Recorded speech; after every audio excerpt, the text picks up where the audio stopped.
Hello and welcome to my channel Learn with Nayani Farzana. I hope you all are doing well. आप बहुत अच्छे से रहें, खुश रहें, अपने कैरियर के लिए बहुत आगे बढ़ें। बहुत सारी दुआएं आप लोगों के लिए। आप जल्दी से मेरा चैनल सब्सक्राइब कर लें ताकि हम आगे जंप करें। ओके, तो आज का जो हमारा टॉपिक है वो है फ्यूचर सिंपल टेंस। अगर आपने बाकी टेंसेस नहीं पढ़े हैं तो आप मेरे चैनल पे जाके तमाम वीडियोस देख सकते हैं और प्रेजेंट पास्ट जिसमें भी आपको प्रॉब्लम हो आप वहाँ से देख सकते हैं।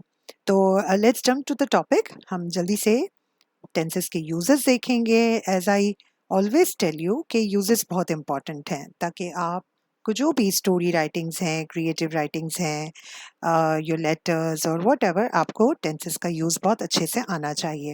सो future simple tense, they are really simple. इसमें हमें ये पता चलता है कि हमें वो वाले एक्शंस जो फ्यूचर में करने हैं उसी में स्टार्ट करेंगे, यानी आगे स्टार्ट करना है और आगे ही ख़त्म करना है, तब हम फ्यूचर टेंस का यूज़ करते हैं। ठीक है, सिंपल फ्यूचर टेंस का। और वो वाले इवेंट्स के लिए जो अभी हुए नहीं हैं लेकिन आपने प्लान किया हुआ है कि आप आगे फ्यूचर में इसको करने वाले हैं। For example, I will meet you later, मैं आपसे बाद में मिलूंगा, यानी आपने उससे मिलना प्लान किया हुआ है लेकिन अभी नहीं बल्कि बाद में, आने वाले किसी वक्त के ऊपर। ठीक है, तो बहुत ही सिंपल से हैं। आगे चलते हैं। अच्छा, this time what I did कि मैंने सारे affirmative, negatives and interrogative sentences एक साथ स्ट्रक्चर्स लगा लिए हैं। आई नो कि स्ट्रक्चर्स अब बहुत बोरिंग लगते हैं, सुनना बहुत बोरिंग लगता है, एंड बिलीव मी कि मुझे भी अब बोल बोल के बहुत ही बुरा लग रहा है, बट क्या करें, we are so helpless. Structures हमें करने हैं, प्रैक्टिस करनी है और फिर इसके बाद हमने स्ट्रक्चर्स को छोड़ देना है क्योंकि प्रैक्टिस आपको परफेक्ट बना ही देगी। ओके, सो अफर्मेटिव यानी पॉजिटिव में हम देखेंगे कि subject will, V one and object. Oh yes, मुझे एक बात याद आई, आप लोगों को बताना बहुत ज़रूरी है। और वो ज़रूरी बात ये है कि जब हम अपने स्टूडेंट से पूछते हैं कि how many kinds of verbs are there, तो वो हमें कहते हैं कि 3 kinds, present, past and future. So बेटा, actually the thing is that कि थर्ड फॉर्म ऑफ वर्ब जो है वो फ्यूचर नहीं है, वो पास्ट पार्टिसिपल कहलाती है। ठीक है, क्या कहलाती है? Past participle. फ्यूचर में हम हमेशा वर्ब की फर्स्ट फॉर्म ही यूज करते हैं। And to make it different from your present tense, हम क्या करते हैं, यहाँ पर हेल्पिंग वर्ब का यूज करते हैं, जबकि प्रेजेंट सिंपल में हम कोई हेल्पिंग वर्ब यूज नहीं करते। तो फ्यूचर में हमारे पास हेल्पिंग वर्ब होता है विल। विल भी होता है, शैल भी होता है, लेकिन शैल अब मॉडर्न इंग्लिश के अंदर यूज नहीं होता, तो विल इज करेक्ट। आपको यहाँ पे फिक्र करने की जरूरत नहीं है। तो सब्जेक्ट होगा, विल होगा, वर्ब वन होगा एंड ऑब्जेक्ट होगा। नेगेटिव सिंपल, आपने क्या करना है, विल के फौरन बाद यानी right after your helping verb you have to use not to make your negative structure.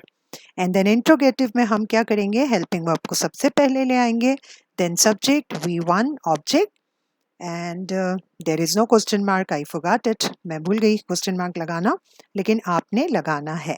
ठीक है बेटा, चलें नेक्स्ट स्लाइड पे चलते।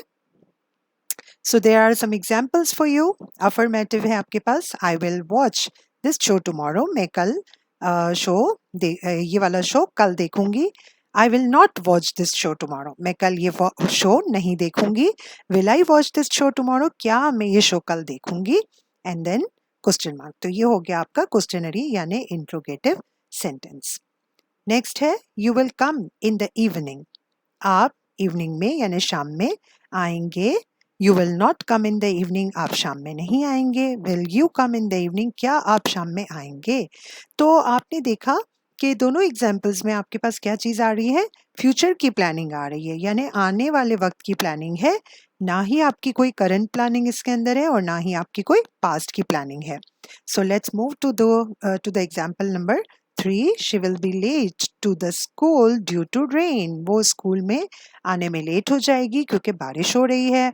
वो स्कूल आने के लिए लेट नहीं होगी, क्या वो स्कूल आने के लिए लेट होगी।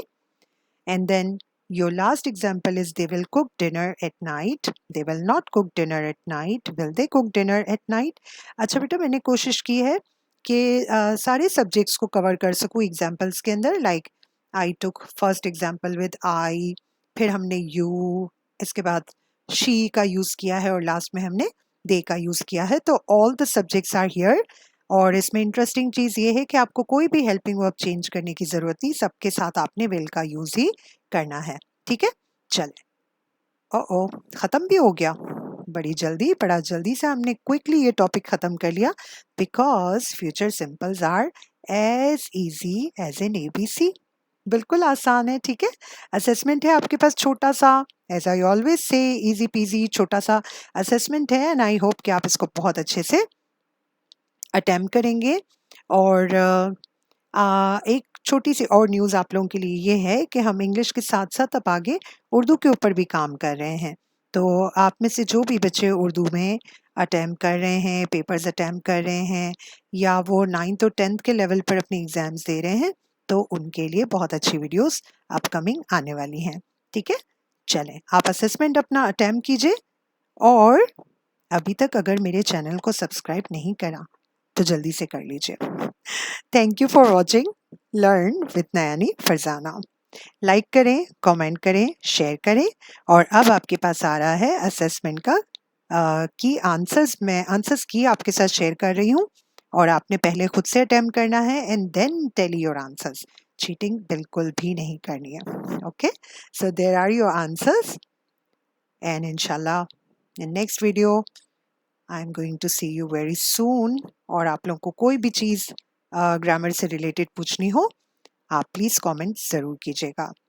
अल्लाह हाफिज़।